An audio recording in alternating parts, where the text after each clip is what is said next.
Think about the last meal you ate. Chicken, beef, pork. You probably felt like you chose it. You walked past a shelf or pointed at a menu, and that was that. Here's the strange part. You did not really choose the animal. You only chose between winners. Winners picked thousands of years ago by people you will never meet, in places you have never stood. And one giant animal almost joined that shortlist. Huge, edible, dense with meat, so serious as food that the United States government once debated farming it in American rivers.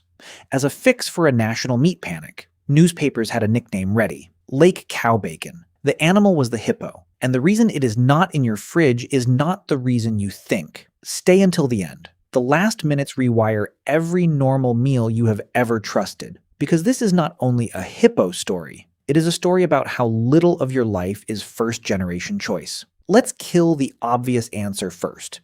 You have already thought it. Hippos are dangerous, enormous, aggressive, unpredictable. In Africa, they kill hundreds of people a year, more than lions in many tallies, more than the predators that star in documentaries. They can crush a boat from below. They can outrun you on land in a short burst. They disappear under dark water, then rise where you did not plan. So yes, dangerous.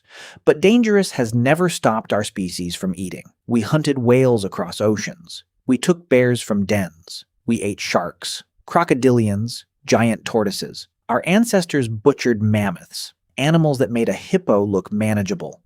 Danger is a hurdle. It is not a veto. If danger were the veto, your plate would be empty. So what actually vetoed the hippo? The real answer starts on a river, not in a modern grocery. In ancient Egypt, picture the Nile before the quiet postcards. Loud, crowded, heavy with life, and full of hippos. Not a rare sighting, a feature of the water. Banks packed, channels blocked by bodies like living boulders. At night they left the river to graze. Fields paid the bill, boats paid the bill, fishermen paid the bill. Hippos were not background wildlife. They were infrastructure and threat in one. Egypt wove them into religion. The protective goddess Taweret carried hippo power in her form. Composite, fierce, connected to birth and protection. That is not how you draw an animal you only fear from far away. That is how you draw an animal inside your world. And Egyptians did not only worship around hippos, they hunted them. They ate them. Hippo hunting was prestige. Wall scenes show power from boats, spears from above, a king proving control over chaos. The meat was treated as real food, dense, heavy, worth the risk. Fat was rendered, bodies were used. This was not a dare for tourists. It was a relationship with a river giant. And relationships like that can end in erasure. Pressure added up, hunting, habitat squeeze, human expansion along water.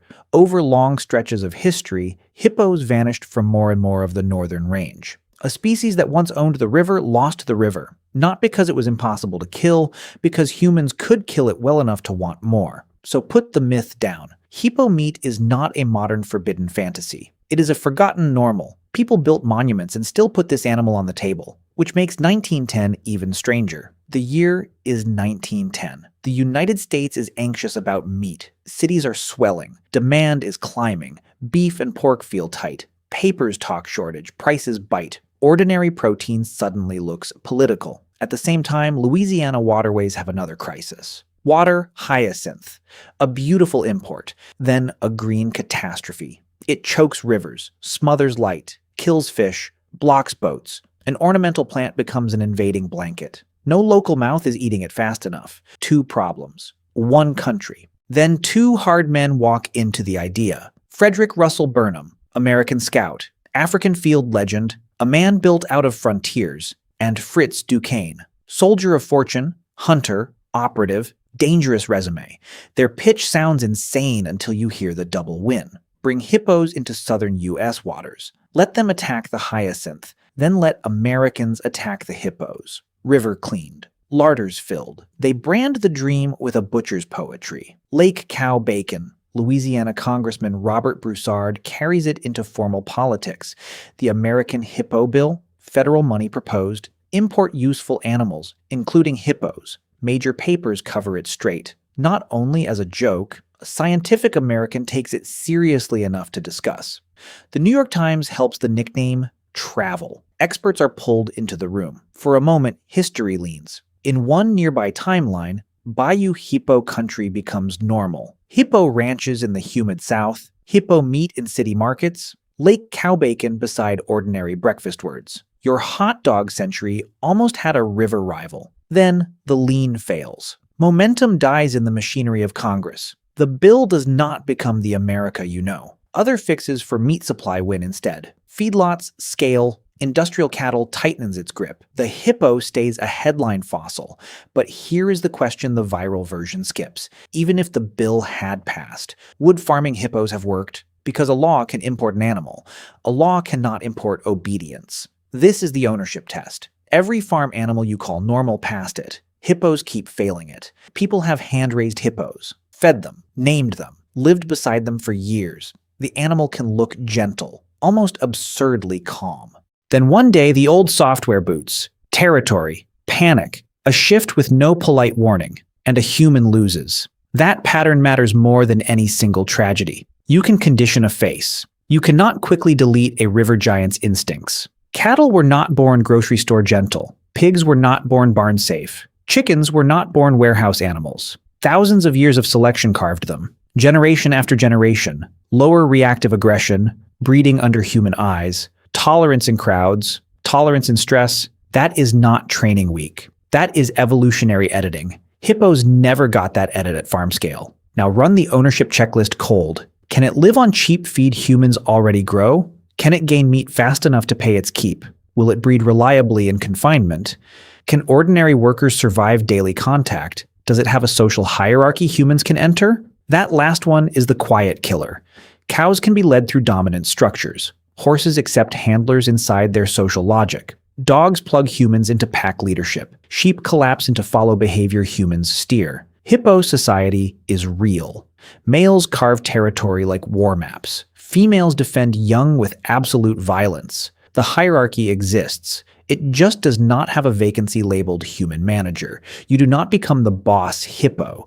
You become an object in the water. Threat, rival, obstacle. Out of hundreds of large mammal candidates since the dawn of farming, only a tiny set became global livestock. Roughly a dozen scaled domesticates carry most of civilization's meat and muscle. Cattle, sheep, goats, pigs, horses, donkeys, camels, llamas, alpacas, reindeer, water buffalo, yaks. So come back to your plate. The chicken, the beef, the pork. You did not invent those options. You inherited them. They survived a biological hiring process. Right temperament, right diet, right breeding, right social door for humans. Because they passed, they traveled with us, they fed empires, they powered labor. Your childhood menu is not neutral, it is an heirloom. The hippo almost joined the heirloom. It had the meat. Egypt proved appetite. It had the landscape numbers. It even had American politicians ready with a nickname, but it failed the ownership test by a few degrees of instinct. A few million years of river war baked into bone. Every serious human attempt faded, stalled, or spilled into chaos. Not because hippo is inedible. Because hippo is unyielding. It can be killed. It can be feared. It can be worshipped. It refuses to be owned at civilization scale. Too many on the ancient Nile. Then too few in the north. Then almost American livestock. Then invasive in Colombia. Then endangered in the wild. And through all of it, one trait never moved. Untamable. Here is the mirror. You ate thousands of meals without interrogating the shortlist. Why chicken felt default. Why beef felt normal. Why hippo felt like a joke. You assumed the aisle was nature. It was path dependence. A pharaoh's hunt. A congressman's bill. A drug lord's zoo. 100 generations of farmers breeding for calm. Every meal carries that cargo.